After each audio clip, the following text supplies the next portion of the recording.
Hi folks, Fyon here, Rambles with Robin and Ruby.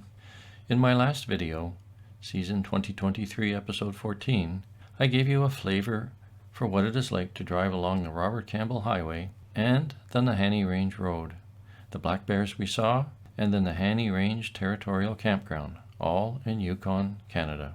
The link to that video is in the description for the present video. In this Rambles with Robin and Ruby video, season 2023 episode 15, we continue our drive along the Nahanni Range Road, located about 100 kilometers north of Watson Lake in a remote part of Yukon, Canada, to visit some Marl Lakes. I wanted to see if there was lime-rich soil, also known as substrate, exposed on the dry land along the edge of the Marl Lakes. If there was, I wanted to see if there were any unusual plants that were growing on that calcium-rich soil. I also touch on some of the mountain shapes that I saw along the Nahanni Range Road. Join us as we travel the Nahanni Range Road to seek out Marl Lakes in Yukon, Canada.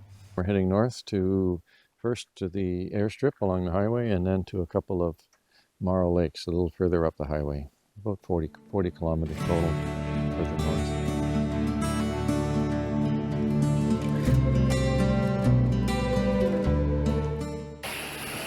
So this is the Highland River. This is a fairly substantial bridge, and I see down below wooden pylons, which I suppose are part of an original bridge.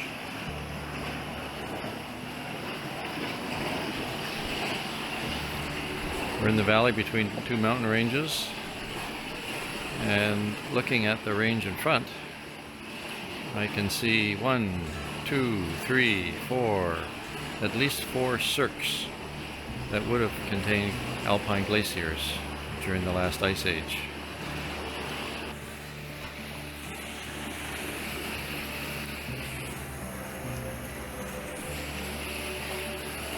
So now we're looking south-ish on the Highland River.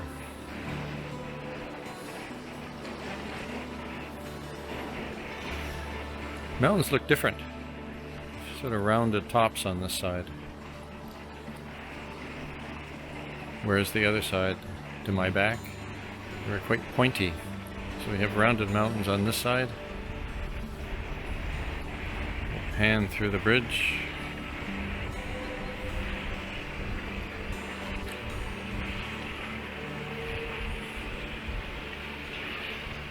And those mountains are on the sort of westerly side. They look different. Geology looks different, or must be different, because the mountains are quite pointy.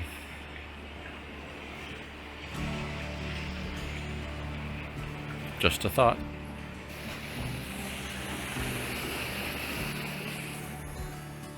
Well, we just arrived at the Highland airstrip at kilometer 114 from the Campbell Highway on the Nahanni Range Road. I see automobile tracks. Don't think I see any plane tracks.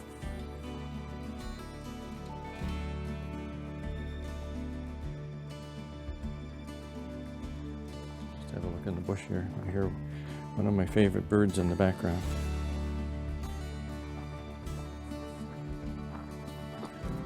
A thrush. Finally, we arrived in the area where Marl Lakes occur close to the Nahanni Range Road. First, let's define what a Marl Lake is, because that term may be new to some of you.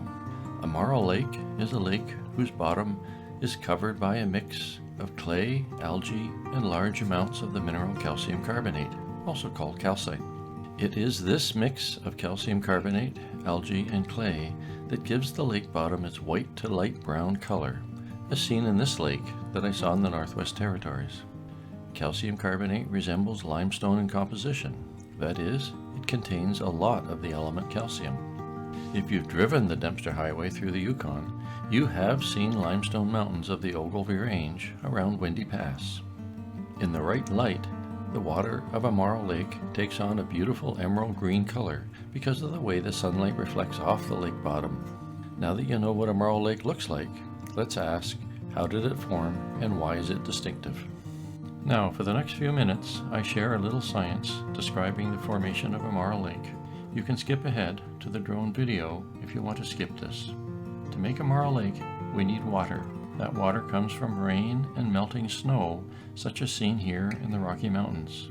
That water has to become rich in the element calcium. The calcium comes from the rocks in the nearby mountains, and from sediments left behind by glaciers that ground the surface of these mountains into rock dust during the last ice age. Sediments also were deposited by meltwater rivers at the end of the last ice age.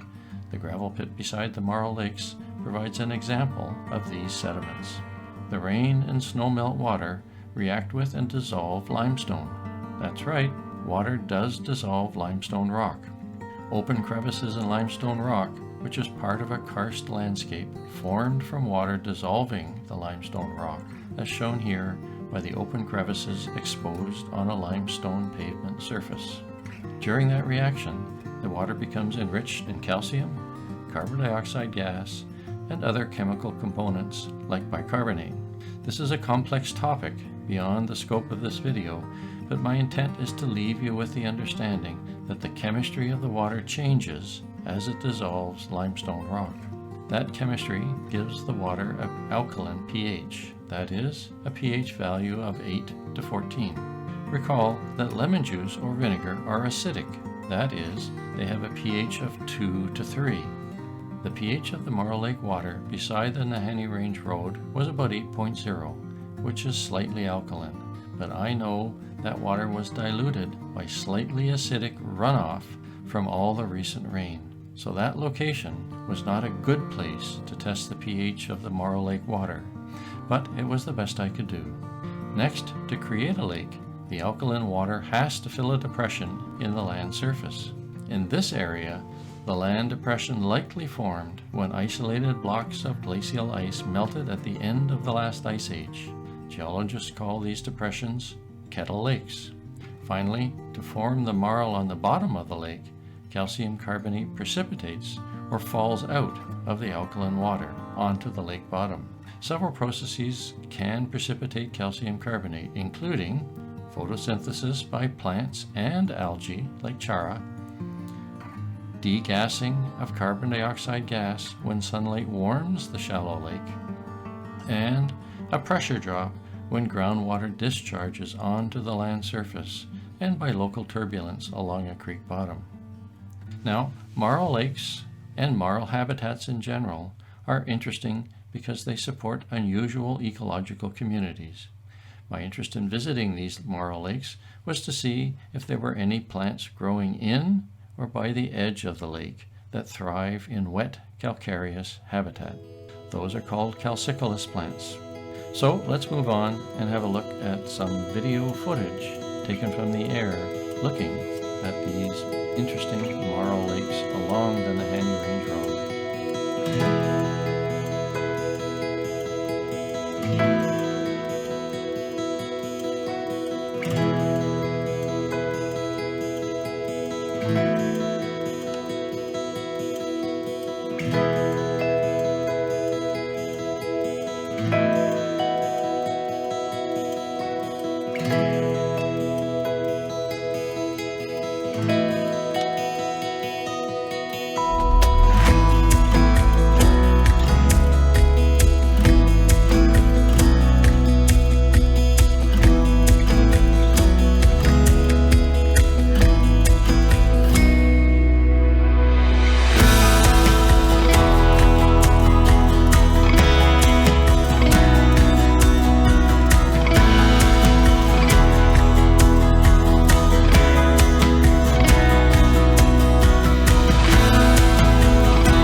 what I thought were marl lakes. They may not be marl, certainly a white bottom, and it looks like there's a lot of algae, organic material that's giving it the white color.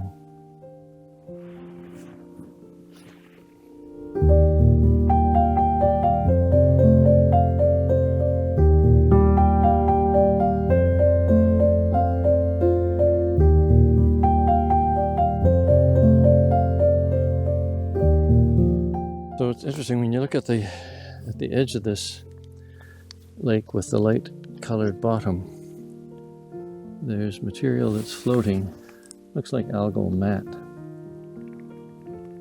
So that's what suggests to me that there may well be calcareous material in here, but it's perhaps being bioprecipitated by algae within the water. Let me see if I can actually pick a piece up with a stick in case it's alive and wants to eat me. So that's the algal material.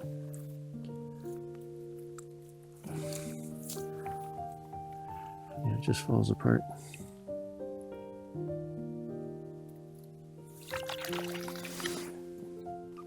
Some kind of black and white. Two black and white ducks, quite unhappy about my presence.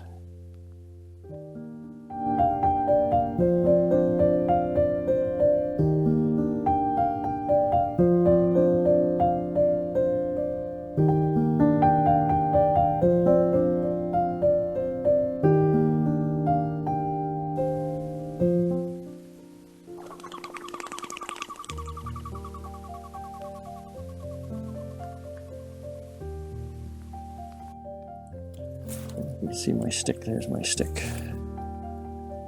And it goes down probably 20 centimeters or more into just muck. I don't even see marl along the edge. There's about 2 meters of lake edge fen, so it's a little bit wet. And I would say, based on the stick experiment, you can go down easily 20 to 30 centimeters, and it's just muck right at the edge of the lake.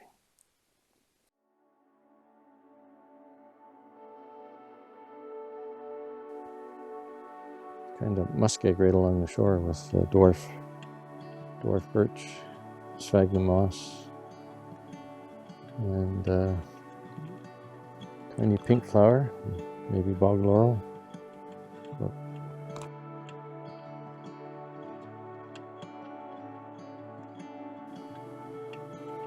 Labrador tea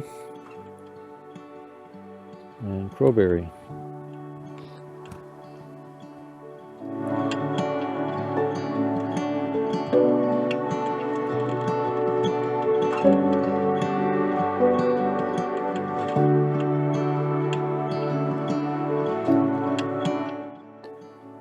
So they're kind of cool. I did see a fish, just took off. I have no idea what kind it is. It was up close to shore. To summarize the vegetated edge of the Marl Lake, most of the shore I saw would be considered to be a wet shore fen, dominated by ericaceous shrubs. I did not see exposed calcareous substrate. The algal-rich Marl Lake bottom was always covered by water. Sadly, I did not see any calcicolous plants, at least none that I'm familiar with. So that's a wrap for the Marl Lakes we visited along the northeastern end of the Nahanni Range Road. The lakes are quite cool. It would have been interesting to spend more time looking at them, but we just frankly ran out of time. If nothing else, it's well worth the drive. The scenery is beautiful.